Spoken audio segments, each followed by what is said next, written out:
Mais pas du tout, Hastings, vous n'y êtes pas. C'est moi qui désire le consulter. À quel sujet? Mais Hastings, au sujet du meurtre de Regenscourt, pardi. Avez-vous l'intention de prouver que c'est lui l'assassin? Hastings, il est impossible de juger deux fois un homme pour le même délit. Tâchez donc de faire appel à votre bon sens. Ah, voilà le coup de sonnette de notre ami. Le signor Ascanio pour vous, monsieur Poirot. Bien, faites-le entrer, Miss Lemon. Signor Poirot? C'est moi, mais je vous en prie, asseyez-vous donc. Vous avez donc bien reçu mon mot. J'ai la ferme intention d'éclaircir ce mystère, et vous pouvez m'être de quelques secondes. Commençons donc par le commencement.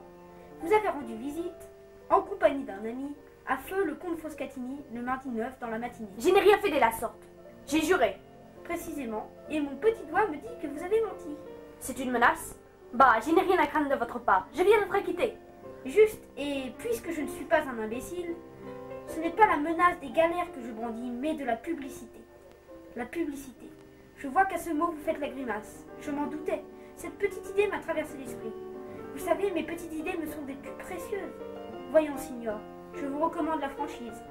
Attention, je ne vous demande pas quelles raisons vous ont amené en Angleterre. Je sais que le but de votre voyage ici était de rencontrer le comte Foscatini. Il n'était pas comte. En effet, j'avais remarqué que son nom ne figurait pas dans l'almanach du Gotha. Bah, chez les maîtres chanteurs, on eut souvent du titre de comte. Bon, autant être franc. Vous avez l'air d'en savoir là. J'ai fait fonctionner mes petites cellules grises. Alors, signor Ascanio, vous avez donc rendu visite aux morts le mardi matin.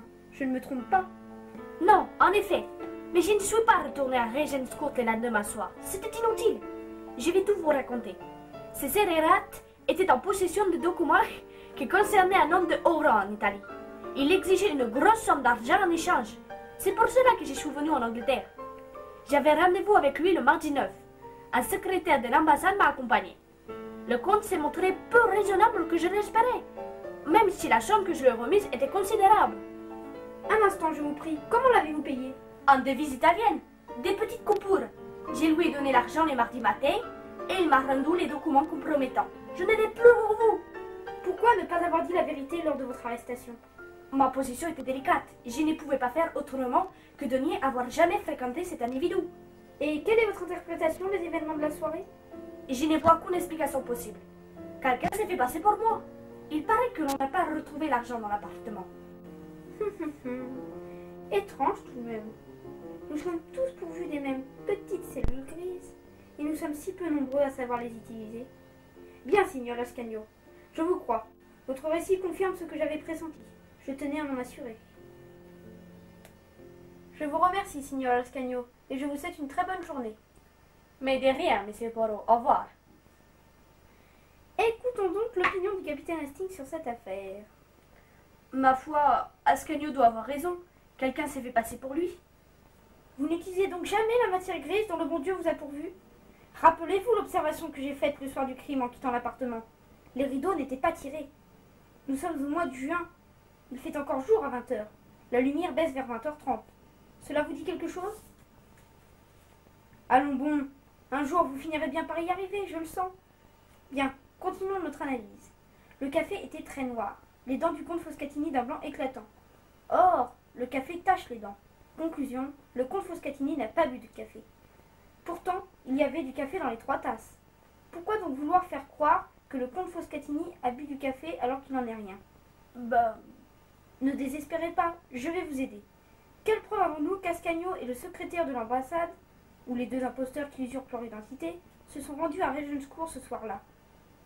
Personne ne les a vus entrer. Personne ne les a vus quitter l'immeuble. Nous avons pour seule preuve le témoignage d'un homme et d'une ribambelle d'objets inanimés. Que voulez-vous dire? Je parle des couteaux et des fourchettes, des assiettes et des plats vides. Ah, je reconnais que l'idée est astucieuse. Grave est un vaurien et un voleur, certes, mais quel homme méthodique. Le 9, dans la matinée, il surprend une brique de conversation entre son maître et 2 visiteurs. Vous avez l'argent? 4 millions de lire, comme on avait dit, en échange des documents compromettants. 4 millions de lire en petite coupure, c'est... J'étais convenu. Ils sont dans cette valise. C'est une somme considérable. Il en entend assez pour comprendre qu'Ascanio est mal parti pour se défendre.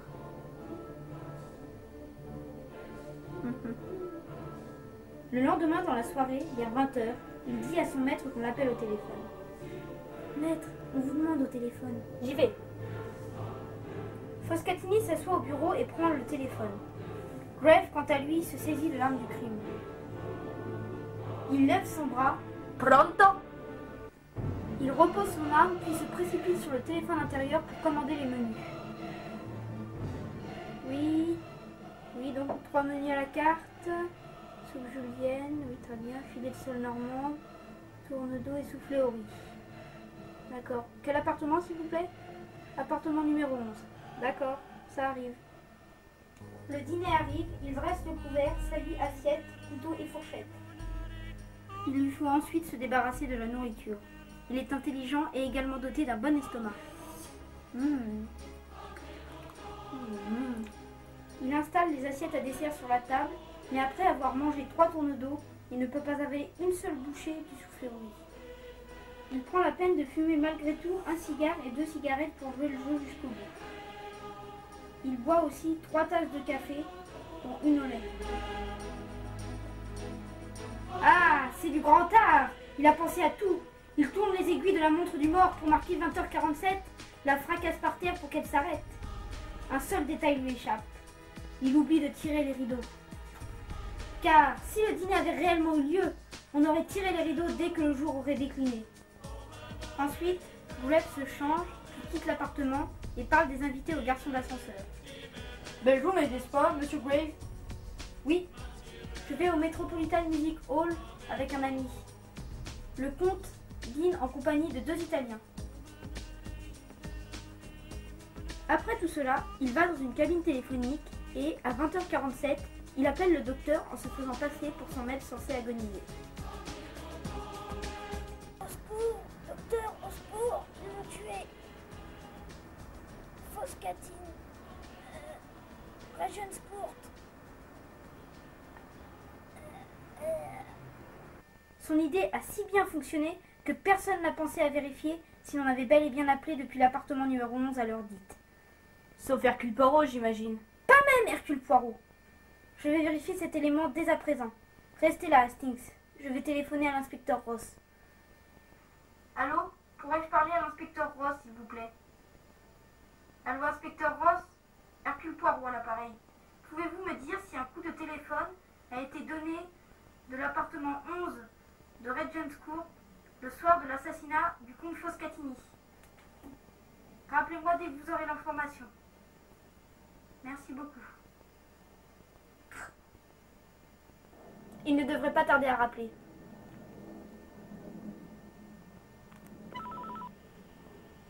Ah, ça doit être lui. Allô? Oui, je comprends.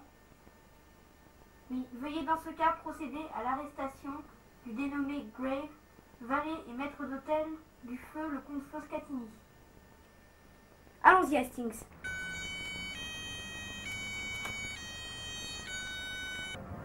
Au nom de la loi, je vous arrête pour le meurtre du comte Foscatini. Bien joué, monsieur Grave. Mais on ne dupe pas les petites cellules grises d'Hercule Poirot. Bien joué, Poirot.